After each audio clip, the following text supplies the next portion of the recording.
Question 5 looks at forces and elasticity. So we have a gentleman using a resistance band when exercising, and it tells us that it behaves elastically. What happens to the store of elastic potential energy of the resistance band when the band is stretched? So it will increase. So the more force you apply to it, the greater the amount of energy stored by it will be. And then when you release it, it will return to its original length.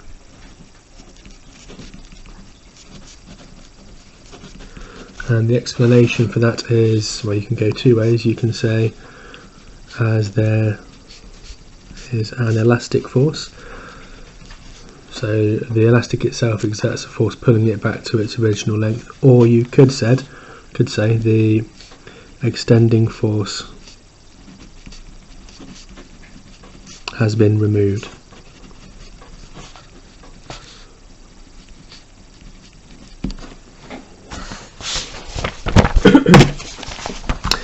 Figure 7, it shows how the extension of the resistance band changes as the force applied changes. So we've got kind of 2 or 3 stages we can look at here. Initially, when you applied some force, there was 0 extension. Then after a small amount of force, as you increase the force, the extension increased as well. But it's non-linear, it is not a straight line. So some force gave no extension. Then, as force increased, so did the extension.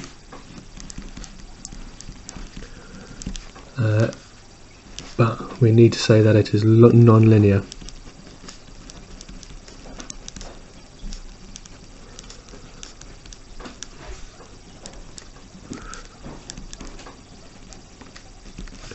That's a non-linear relationship. Over here we have a chest expander, and this is made of, what have we got, 1, 2, 3, 4, 5 springs. Now springs behave elastically and they usually obey Hooke's law up to a certain point. It's asking us to show how the extension of a spring in the chest expander changes as the force is applied, and because it obeys Hooke's law, it will be a straight line through the origin with a positive gradient.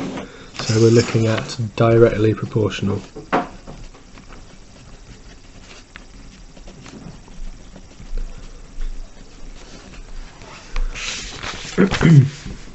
Write down the equation that links extension, force and spring constant. So force is equal to spring constant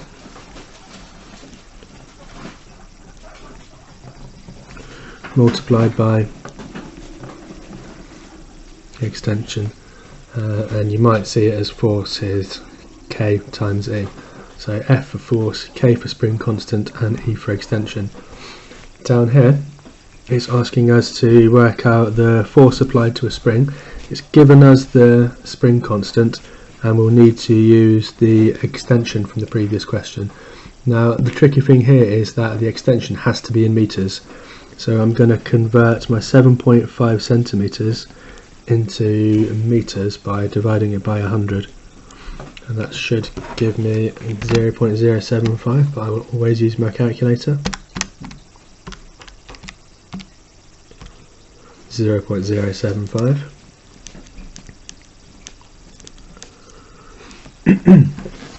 And then we'll do our calculations over here.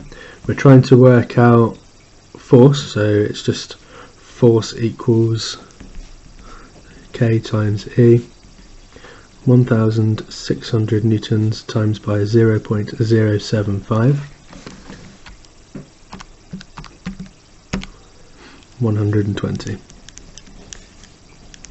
So the man is applying 120 newtons of force.